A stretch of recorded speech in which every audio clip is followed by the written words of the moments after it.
ఈరోజు వ్యూహం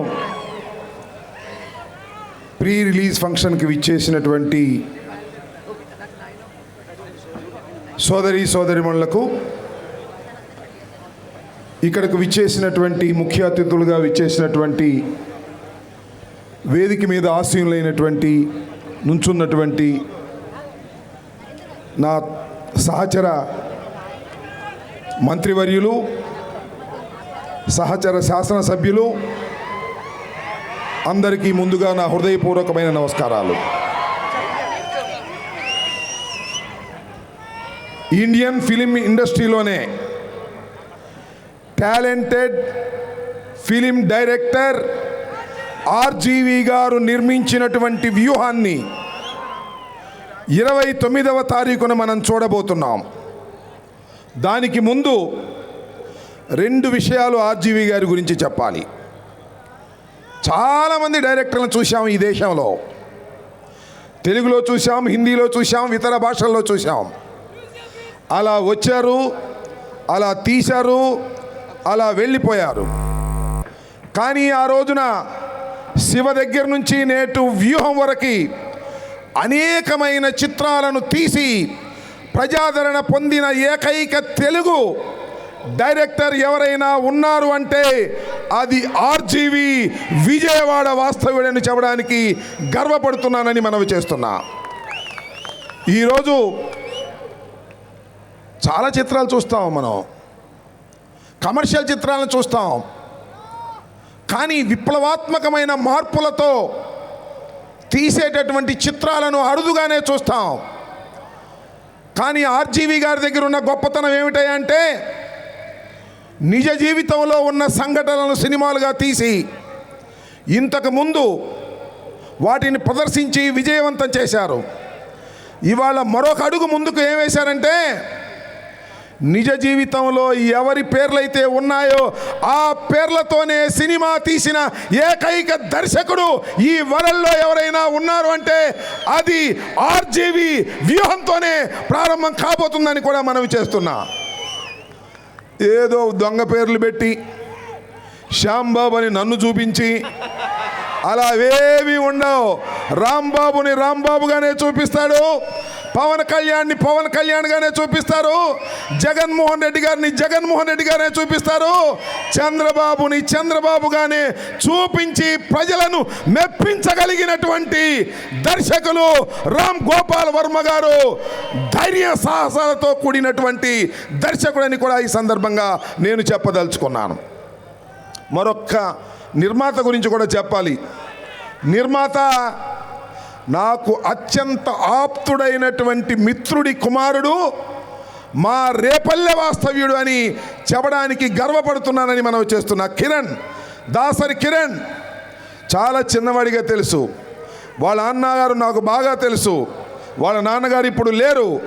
అయినా చాలా ధైర్యంతో రామ్ గోపాల్ వర్మ గారితో ప్రయాణం చేస్తున్నటువంటి నిర్మాత దాసర్ కిరణ్ని ఈ సందర్భంగా అభినందిస్తున్నానని మనవి చేస్తున్నా. ఇంకొక విషయం ఇక్కడ చెప్పాలి. నేను రాజశేఖర రెడ్డి గారితోనూ సన్నిహితంగా ఉన్నా, జగన్మోహన్ రెడ్డి గారితోనూ సన్నిహితంగా నడుస్తున్నా, ఇద్దరిని దగ్గరగా చూశా. అలా దగ్గరగా చూసినటువంటి ఇద్దరి ప్రముఖ వ్యక్తులను మా ఆర్జీవి గారు ఎలా ఆవిష్కరించబోతున్నాడో అని కుతూహలంగా ఎదురు చూస్తున్న హృదయం మీది, నాది, మన అందరిది అని కూడా మనవి చేస్తున్నా. నేను ఒకటి అడుగుతానండి. ఈనాడు పత్రిక ఉంది, దానికి రామోజీరావు గారు అధిపతి. తెల్లారు లెగిస్తే ఏమి రాస్తాడు? జగన్మోహన్ రెడ్డి గారి గురించి దోపిడీ అని రాస్తాడు, రాక్షసుడని రాస్తాడు, హత్యలు చేసే వ్యక్తి అని రాస్తాడు, ఫ్యాక్షనిస్ట్ అని రాస్తాడు, పరిపాలన సరిగా లేదని రాస్తాడు. ఎవరి గురించి రాస్తాడు? జగన్మోహన్ రెడ్డి గురించి రాస్తాడు. ఏమయ్యా రామోజీరావు గారు, ఏమయ్యా చంద్రబాబు నాయుడు గారు, మీ పేపర్లో మీ ఇష్టం వచ్చినట్టుగా రాసుకోవచ్చు, ఆవిష్కరించవచ్చు, కానీ కిరణ్ కుమార్ డబ్బులతో, ఆర్జీవి గారి శక్తితో సినిమా తీస్తే జగన్మోహన్ రెడ్డి గారిని కరెక్ట్గా ఆవిష్కరిస్తే మీకేమిటి కడుపు మంట అని నేను ఈ సందర్భంగా అడుగుతున్నా. రామోజీరావు గారు ఇష్టం వచ్చినట్టుగా ఆవిష్కరించవచ్చు. అలాగే రాధాకృష్ణ తెల్లారు లెగిస్తే పేపర్ ఉంది కదా అని మీ పత్రికల్లో మీరు ఇష్టం వచ్చినట్టుగా జగన్మోహన్ రెడ్డి గారిని ఆవిష్కరించవచ్చు, దుర్మార్గుడిగా ఆవిష్కరించవచ్చు. కానీ రామ్ గోపాల్ వర్మ గారు జగన్మోహన్ రెడ్డి గారిని ఉన్నది ఉన్నట్టుగా, చంద్రబాబుని ఉన్నది ఉన్నట్టుగా, లోకేష్ని ఉన్నది ఉన్నట్టుగా ఆవిష్కరిస్తే మీకేమిటయ్యా కడుపు మంట అని ఈ సందర్భంగా అడుగుతా ఉన్నా.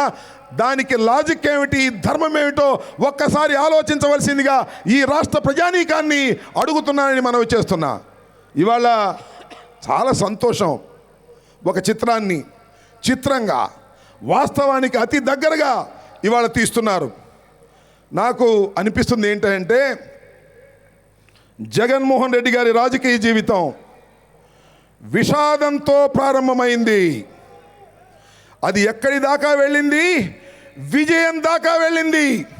విషాదంతో ప్రారంభమై విజయం దాకా వెళ్ళినటువంటి జగన్మోహన్ రెడ్డి గారి జీవితాన్ని 2 పార్టులుగా ఆవిష్కరిస్తున్నటువంటి వ్యక్తి రామ్ గోపాల్ వర్మ గారు, ఆర్జీవి గారు. విషాదంతో ప్రారంభమై విజయం దాకా ఇప్పుడు దాకా ప్రయాణం చేసినప్పుడు ఈ మధ్య ప్రయాణంలో కుట్రలు, కుతంత్రాలు, వ్యూహాలు అన్నిటినీ ప్రజా సంకల్ప యాత్ర అనే పాదయాత్రతో తొక్కుకుంటూ నడిచి వెళ్ళినటువంటి వీరుడు జగన్మోహన్ రెడ్డిని ఏ విధంగా ఆవిష్కరించారో చూడాలని కుతూహలంగా ఉంది. 28ని చూపిస్తారో, మాకు 29ని హాల్లోనే చూపిస్తారో మాకు తెలియదు, కానీ బ్రహ్మాండంగా ఆవిష్కరించారని నాకు అర్థమవుతుంది. ఏమిటంటే లోకేష్ వెళ్ళి కోర్టులో పిటిషన్ వేశాడంట. అందువల్ల అద్భుతంగా ఆవిష్కరించి ఉంటారనేది నాకు ఏ విధమైన సందేహము లేదని కూడా ఈ సందర్భంగా నేను మనవి చేస్తున్నా. నాకు అక్కడక్కడ అర్థమవుతుందండి, రామ్ గోపాల్ వర్మ గారు చాలా సీరియస్గా డిస్కషన్ జరుగుతుంటే ఆ చిత్రంలో మధ్యలో ఒక అతను కారపూస తింటూ ఉంటాడు, మధ్యలో ఒక అతను బత్తాకాయలు తింటూ ఉంటాడు. ఎవరండి ఆయన అని నేను అడగాల? మీరు చెప్తారా? సార్ మిమ్మల్ని అందరిని అడుగుతున్నాను, ఎవరై ఉంటారు? అది కాదు, మిమ్మల్ని అందరినీ అడుగుతున్నాను, ఎవరై ఉంటారు? అది నాకు అర్థమైంది, మీకు అర్థమైంది. అంత సీరియస్గా ఉన్నప్పుడు బఠానీలు, పప్పుండలు, కారపూసలు, బత్తాయి తొనలు తీసేది తినేది ఎవరండి? ఇంకా పప్పు లోకేషు తప్ప అనేది అందరికీ అర్థమైనటువంటి అంశం. ఇలాంటి అనేకమైనటువంటి ఎంత సీరియస్ పాలిటిక్స్ అయినా మధ్యలో అక్కడక్కడ కొద్ది హాస్యం ఉండాలి. అప్పుడప్పుడు శాసనసభలో కూడా మేము సీరియస్గా జరుగుతున్నప్పుడు కొద్దిగా హాస్య గుళికలు వాడతాం. వాడకపోతే మజా ఉండదు. ఎంత సీరియస్ రాజకీయాలు నడుస్తున్నా జగన్మోహన్ రెడ్డి గారికి, చంద్రబాబు నాయుడు గారికి మధ్యన ఎంత సీరియస్గా నడుస్తున్నా, జగన్మోహన్ రెడ్డి గారికి, చంద్రబాబు నాయుడు గారికి, అదేవిధంగా పవన్ కళ్యాణ్ గారికి మధ్యన ఎంత సీరియస్గా నడుస్తున్నా మధ్యలో ఎవరో ఒక జోకర్ కావాలి.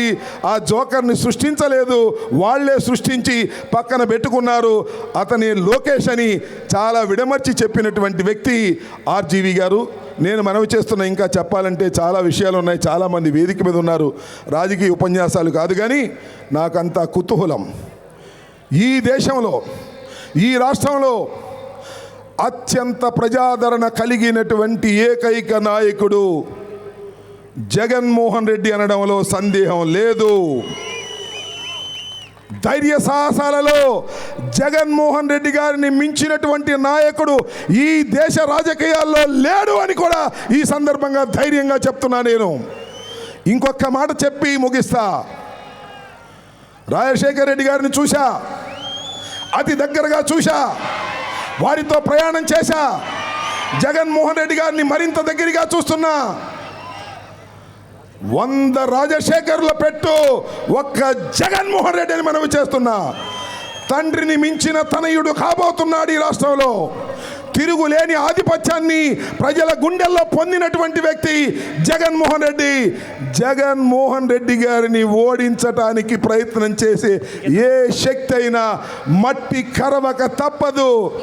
ఆ పీకే అయినా ఈ పీకే అయినా ఏ పీకే అయినా జగన్మోహన్ రెడ్డి గారి ముందు బలాదూరేనని ఈ సందర్భంగా తెలియజేస్తూ దాసర్ కిరణ్ నిర్మాణంలో తయారైనటువంటి వ్యూహం ఆర్జేవి గారి పర్యవేక్షణలో దర్శకత్వంలో తయారైన వ్యూహం 29న రిలీజ్ అయి ప్రజాదరణ పొంది ఆర్థిక లాభాలను పొంది కొత్తగా ఆర్జీవి గారికి పేరు దీంతో వస్తుందని అనుకోను. ఎప్పటి నుంచో పేరు ప్రఖ్యాతులు గడించినటువంటి వ్యక్తి అలాంటి ఆర్జీవి గారికి మరింత పేరును తెచ్చేటటువంటి చిత్రంగా ఇది రాజకీయాల్లో నిలిచిపోవాలని రాజకీయ చిత్రం ఇది. దీనిలో ఏం మొహమాటమే లేదు. ఆయన ఏం మొహమాటంగా చెప్పడం లేదు. జగన్ గారిని జగన్ గారే అన్నాడు, చంద్రబాబుని చంద్రబాబే అన్నాడు, పప్పును పప్పే అన్నాడు. ఎక్కడ నాటకాలు లేకుండా. నాకు ఇంకొక విషయం చెప్పాలి, ఇక్కడ చాలా టైం అవుతుంది. నాకు అత్యంత అభిమానవంతుడైనటువంటి దర్శకుడు మనిషి కూడా రామ్ గోపాల్ వర్మ అని చెప్తున్నా. ఎందుకంటే మేము నిజాలు చెప్పలేము, మీరు నిజాలు చెప్పలేరు, ఎక్కడో ఒక చోట అబద్ధం ఆడతారు. కానీ ఆయన జీవితంలో నిజాలనే చెప్పి అది ప్రజలను మెప్పించేటటువంటి సాహసికుడు ఆర్జీవి గారు. అందుకని ఆయన్ని అభిమానించవలసిందేనని మనవి చేసుకుంటూ ఈ అవకాశం కల్పించినటువంటి కిరణ్ గారికి, ఈ అవకాశం కల్పించినటువంటి ఆర్జీవి గారికి నా హృదయపూర్వకమైనటువంటి ధన్యవాదాలు తెలియజేసుకుంటూ సెలవు తీసుకుంటున్నాను. జై హింద్, జై జగన్.